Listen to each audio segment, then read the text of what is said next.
P STET, H TET, C TET और R TET और UP TET देने जाने वाले सारे ही एग्जाम में हम बाल विकास तो जरूर देखते हैं, यानी कि चाइल्ड डेवलपमेंट एंड पेडागोगी जरूर देखते हैं। पहले मैंने पहला पार्ट डाल दिया था, अब ये दूसरा पार्ट है। तो दूसरा पार्ट इसलिए, वैसे तो ये लंबी वीडियो बन जाएगी, इसीलिए मैं पार्ट में करा रहा हूँ, तो आप देख लीजिए, ठीक है जी। तो सबसे पहले अधिगम। अधिगम का मतलब होता है लर्निंग, लर्निंग। और लर्निंग अर्थ, विशेषता, पक्ष, विधियां, प्रकार, परिभाषा, कारक, ये बीएड और सी बीएड के लिए भी बढ़िया रहेगा। तो अधिगम का अर्थ है संकीर्ण अर्थ और व्यापक अर्थ। संकीर्ण अर्थ मतलब छोटा अर्थ है सीखना, और व्यापक अर्थ है कि व्यवहार में परिवर्तन क्या हुआ। मान लो हमने किसी टीचर ने किसी बच्चों को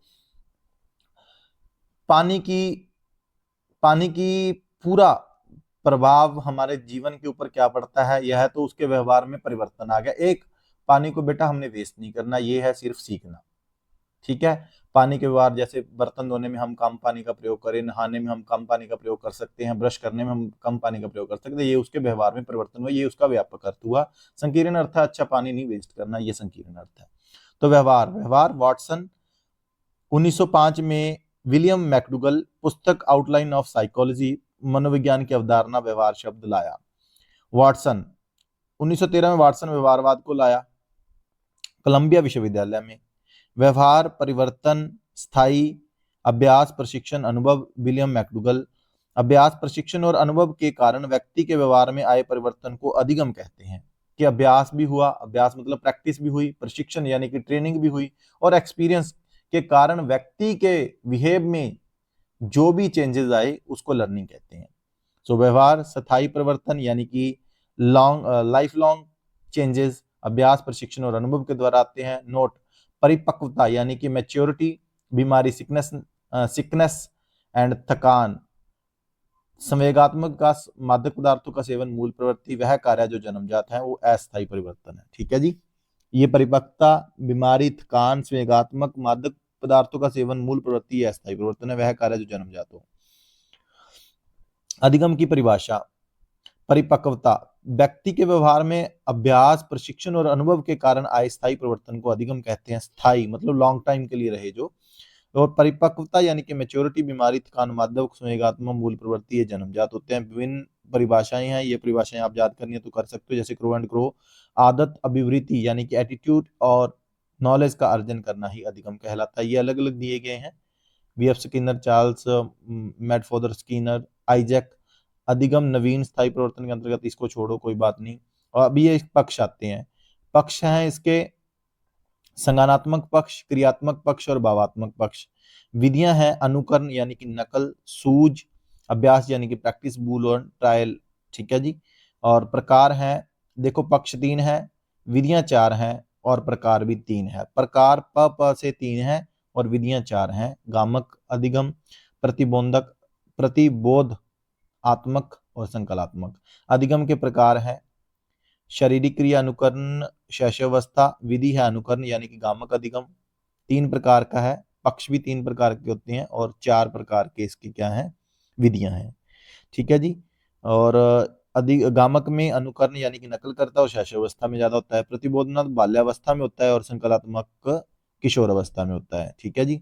अधिगम वक्र, अधिगम वक्र हम उसे कह सकते हैं जो सीखने के कम अधिक शून्य आदि को प्रदर्शित करता है। सरल रेखीय वक्र ए से पी तक सरल है और नकारात्मक यानी कि ऊपर से जाके नीचे तक आता है, उसे उन्नोदत उन तोदर वक्र कहते हैं।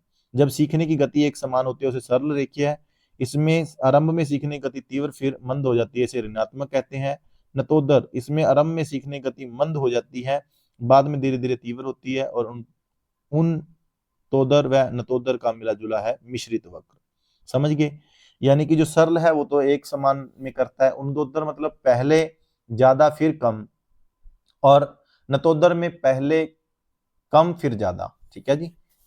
अधिगम को प्रभावित करने वाले कारक, मोटिवेशन, विषय वस्तु, समानीकरण, वातावरण यानी कि प्रदूषित रहित, तो ये सारे अनुकूल, नवीन ज्ञान, पूर्व ज्ञान, विधियां, पक्वता, बिना परिपक्वता के अधिगम संभव नहीं है। यानी कि मेच्योरिटी के बिना लर्निंग जो है वो पॉसिबल नहीं है। सो प्रतिक्रिया, सहज क्रिया, अनुक्रिया। सहज क्रिया में जन्मजात मूल प्रवृत्ति अनुक्रिया विषय वस्तु क्रिया। लाइट जलने पर आंखें खुलना, ये प्रतिक्रिया है हमारी। मान लो हम लाइट जलाते हैं, लाइट पहले बंद पड़ी है, अगर हम एकदम से लाइट जलाते हैं तो आंखें खुलती हैं, यह एक प्रतिक्रिया। क्रिया के प्रति की गई क्रिया को प्रतिक्रिया कहते हैं। ठीक है जी।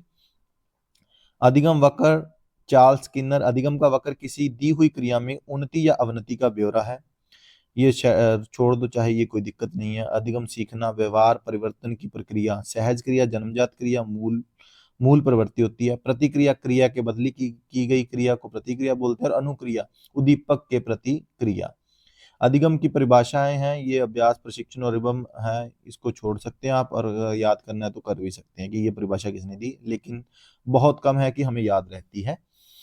तो पैवलव ने अलग दी। अनुकूलित अनुक्रिया के परिणाम स्वरूप आदत का निर्माण। ठीक है। अधिगम की विशेषताएं, सीखना व्यवहार में परिवर्तन है। लर्निंग जो है वो व्यवहार में चेंज लाती है, यानी कि बिहेव में। अर्जित व्यवहार की प्रकृति अपेक्षाकृत स्थायी होती है। सीखना जीवन पर्यंत चलने वाली एक सतत प्रक्रिया है, लाइफ लॉन्ग प्रोसेस है जी लर्निंग। और लर्निंग उद्देश्यपूर्ण एवं लक्ष्य निर्देशित होता है। सीखना एक सार्वभौमिक यूनिवर्सल, सीखने हेतु एक परिस्थिति से दूसरी स्थानांतरण होता है। सीखना वातावरण एवं क्रियाशील की उपज है। सीखने के द्वारा विद्यार्थियों की उचित बुद्धि एवं विकास होता है। सीखना व्यक्तित्व के सर्वांगीण विकास में सहायक होता है।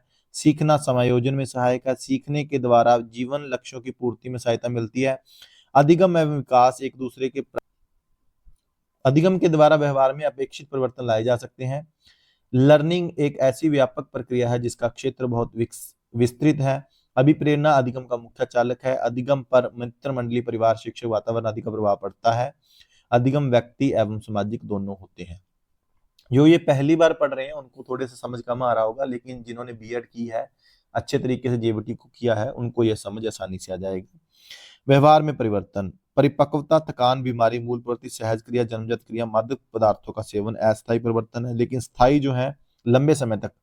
अभ्यास, प्रशिक्षण और अनुभव। अधिगम के प्रकार है संज्ञानात्मक मूल संज्ञान मूलक अधिगम, प्रमुख कारक। इसको छोड़ देते हैं, ये तो आप याद भी कर सकते हो। देखो मैं अगर डिटेल में कराऊंगा तो बहुत लंबा हो जाएगा। विषय वस्तु का स्वरूप, परिपक्वता एंड आयु, मतलब मैच्योरिटी भी प्रभावित करती है, क्योंकि जब ऑप्शन टाइप प्रश्न आएंगे तो आपको इनमें से ही आएंगे, लेकिन अगर आपको क्लियर होंगे तो आप डिटेल से कर सकते हो। विषय वस्तु का स्वरूप यानी कि सब्जेक्ट मैटर क्या होता है। मैच्योरिटी एंड एज, शारीरिक एवं मानसिक स्वास्थ्य। ठीक है जी। सीखने का समय, थकान, अभिप्रेरणा, सीखने की इच्छा, सीखने की विधियां, सीखने का उचित वातावरण। बालक किस प्रकार से सीखते हैं। सीखने के प्रकार हैं 3 प्रकार से है, गामक अधिगम, प्रतिबोधात्मक, संकलात्मक।